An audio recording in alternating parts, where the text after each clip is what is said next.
Are you aware of yourself right now?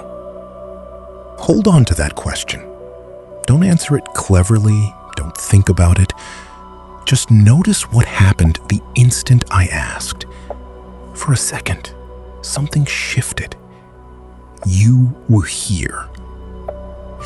We'll come back to that question many times today, because by the end, it's going to be the only thing I actually want you to walk away with. But let me start somewhere that sounds almost too simple to be interesting. Last night, while you were in deep, dreamless sleep, did you know you were asleep? No, of course not. Nobody does. You can't be lying there in the dark, completely unconscious, and think to yourself, here I am, fast asleep, doing a great job of it. That thought is impossible from the inside. The knowing only ever shows up later, when you wake up and go, I was out. Hold on to that too, because hiding inside that totally ordinary fact is one of the strangest features of being a conscious being. And once you see it, you genuinely cannot unsee it. So here's the whole thing in one sentence. When you're not aware of your own existence, you don't know that you're not aware. Think about what that means. There is no alarm. There's no little notification that pops up and says, hey, you've drifted off. You've stopped noticing that you exist. The lapse leaves no fingerprints. It covers its own tracks. And this tells us something surprising about awareness itself. We tend to imagine it like a dimmer switch, like you can be a little bit present, kind of half here, slowly fading up and down through the day. But it doesn't really work like that.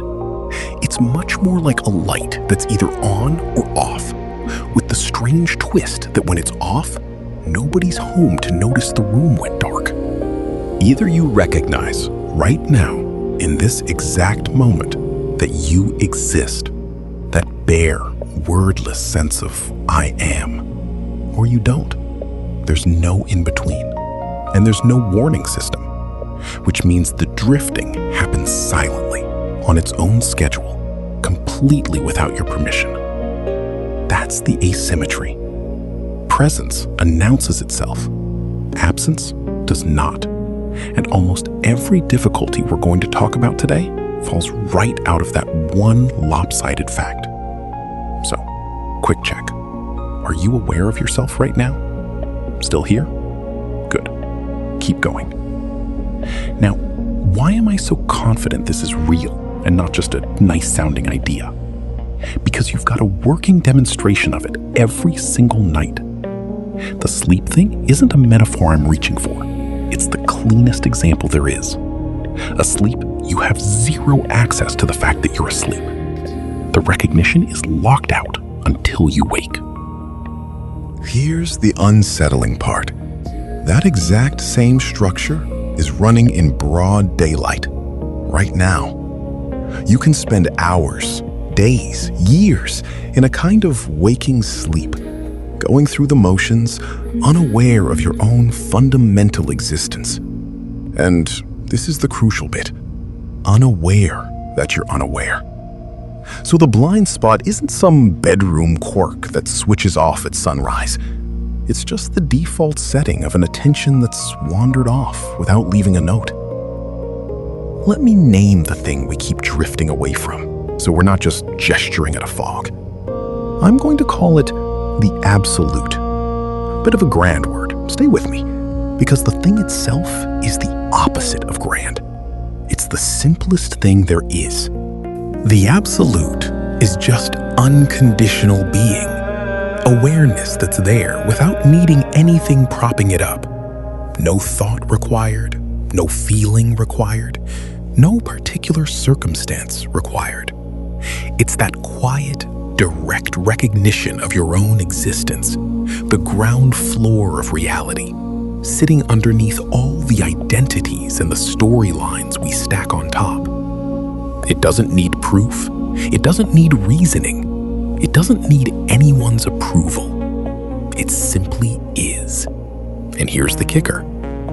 You are it. And I want to be really clear, because this is where people tense up. This is not some exotic, mountaintop, 20 years of training state. It's not an achievement. It's just what's left when you put down everything you've added, even for a second. In fact, it's what was sitting right there a moment ago when I asked if you were aware of yourself. That was it. That was the whole thing. You've already touched it loads of times. The hard part was never getting there. The hard part, and this is the whole game, is remembering it exists. So, how do we usually bump into it? Mostly by accident, if we're honest. You know those moments.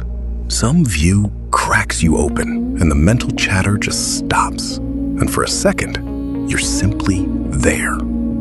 Or you're doing something a little dangerous, a little extreme, and the adrenaline yanks you bolt upright into the present. Even bad news, even a near miss, especially a near miss, can shatter the running commentary in your head and leave you face to face with bare existence. The story drops, and what you are underneath it gets really obvious, really fast. I call these the unexpected doorways, and they're wonderful. But notice the problem. They show up uninvited. You can't schedule a sunset that levels you. You can't book a near-death experience for Tuesday at 3. Relying on them is basically standing around hoping a bolt of lightning will swing by and light up your house. Beautiful when it happens. Terrible as a long-term lighting plan. So the natural question, why don't we just stay? If it's that simple, that close, that always available, why does it keep slipping away? And the answer is almost embarrassingly mundane. It's not a curse. It's not a flaw in you specifically. It's just traffic. Your attention points outward all day, toward tasks, toward worries, toward your phone, toward other people, toward this endless parade of thoughts and sensations marching through. And I want to say clearly, that's not the villain of this story. Pointing outward is good. You're supposed to engage with the world. A life turned permanently inward, navel-gazing forever, wouldn't be some enlightened paradise.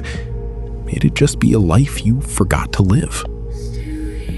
The trouble starts the moment we forget to come back. When that outward flow gets so habitual, so automatic, that we lose contact with the source entirely. And under the sheer fire hose of modern life, the notifications, the noise, all of it competing for you, something quietly drops out. We forget there's anywhere to return to. It's like a river that forgot it has a source, just pouring outward endlessly, somehow always running low, and never quite understanding why we feel so empty. And by the way, are you aware of yourself right now? Or did you slip off somewhere into the words? No judgment. That's exactly the point. Come back. Here's where it gets a little eerie. Because when you forget the absolute while you're awake, the state you drop into is weirdly close to dreaming. Think about what a dream actually is. You're inside it, and you completely buy it. You accept the whole storyline as reality, and you totally forget that you have a waking self somewhere outside of it. Waking life can do the exact same trick.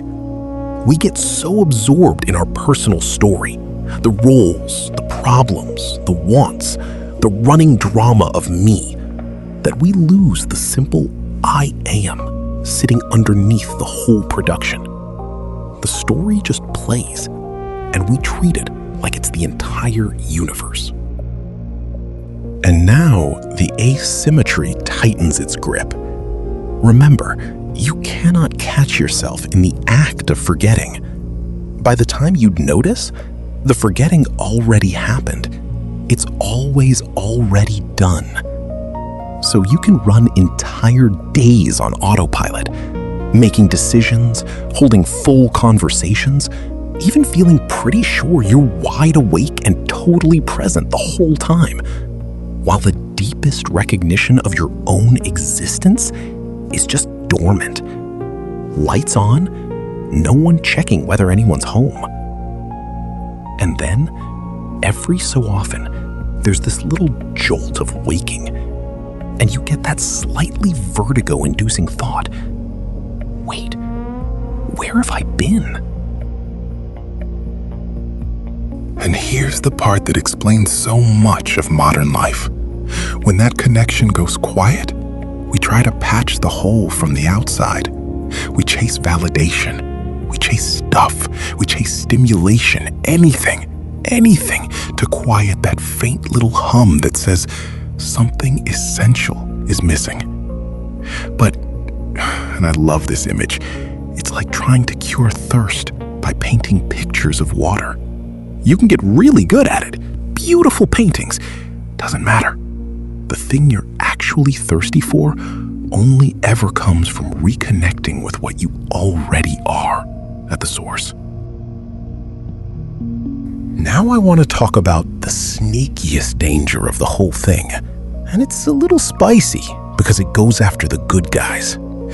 Some activities look like they're leading you toward consciousness, while they're very politely walking you the other way. And here's the uncomfortable one. Spiritual practice itself can do this. The second it latches onto concepts instead of direct recognition, it can become a gorgeous, elaborate distraction. The deep study of sacred texts, the intricate belief systems, the philosophy, the beautiful rituals.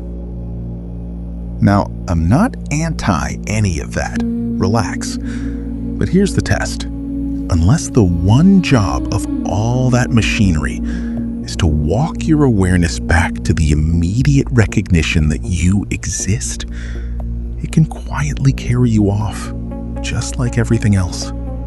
And here's why it's so dangerous, why it's more dangerous than getting lost in your phone. Because it feels like progress. You can spend decades stacking up spiritual knowledge, mastering techniques, teaching other people, building a whole identity around the path, while the plain, dead simple recognition of I am stays exactly as far away as the day you started. And of course, the asymmetry makes sure you don't notice the switch. Say it with me. When you're not aware, you don't know that you're not aware. Even the most sophisticated, advanced, impressive-looking path can still be a path away. So let me ask you again, because it cuts straight through all of it. Are you aware of yourself right now? Not the idea of it, the actual bare fact of it. There. Okay, deep breath. Here's the key move, and it's counterintuitive. We're not going to try to get better at noticing when we drift. We can't. The asymmetry flat out forbids it, remember? That door is locked. So the answer was never better detection. The answer is regular, deliberate return. Since we can't trust ourselves to catch the lapse, we just build the coming back into the day, on purpose, like brushing your teeth. And the tool is almost insultingly simple. It's one question, asked again and again and again. And you already know it. You've been answering a few times now. Are you aware of yourself right now? That's it. That's the entire practice. Everything else today was just me convincing you to take that one question seriously. And listen, it is not a riddle. You're not supposed to solve it. You're not supposed to sit there and think really hard about it. That's the trap again, sneaking back in. It's a pointer. It just points your attention straight at the recognition that's already here. The question slices clean through whatever story's got you, and it opens this tiny gap. And in that gap, if you don't immediately stuff it full of the next thought, the recognition of your existence can just dawn. Not as an idea you've worked out, as an undeniable knowing. And here's the thing that actually makes it work: frequency. Because you will drift and you won't know it, you need a lot of these little openings scattered through your day. So stack the deck. Set reminders on your phone. Hang the question on ordinary stuff you already do. Every doorway you walk through, make it an invitation. Are you aware of yourself right now? You're not trying to win. You're just trying to come back more often. So what actually happens over time? Let me leave you with this, because it's the gentlest part of the whole thing. The goal is not to stop drifting. You can't. The asymmetry won't let you. And honestly, trying to never drift again just hands your busy mind one more anxious project to run. Skip it. What actually changes is the rhythm, the coming back. Because as you repeat these little moments of recognition, they start to stretch out on their own. You don't force it. The gaps between them just get shorter. Not because you finally stopped wandering, but because you got into the habit of turning around. And little by little, the recognition stops feeling like a trip to some far-off place you have to reach. It starts to feel like noticing something that was here the entire time. Sitting quietly, waiting, very patiently, for you to turn around. Because here's the truth the whole time we've been circling. The light was never gone. You were just away. So I'm not going to send you off with a summary. I'm going to send you off with the only thing that matters, the question. Carry it with you. Drop it into a traffic jam, a meeting, the middle of an argument, a quiet morning. Ask it more often than feels reasonable. Are you aware of yourself right now?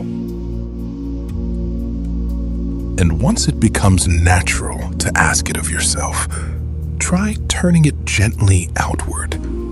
Look at the people you pass today, the ones you talk to, sit beside, love. Are they aware of themselves in this moment? And if not, when was the last time they were? You'll start to notice how rare it actually is, how few of those moments are happening anywhere around you at all. And right there, the thing you're holding stops feeling ordinary. You realize how exclusive this moment is, how priceless. You're awake right now, and almost no one is. Good. That's home.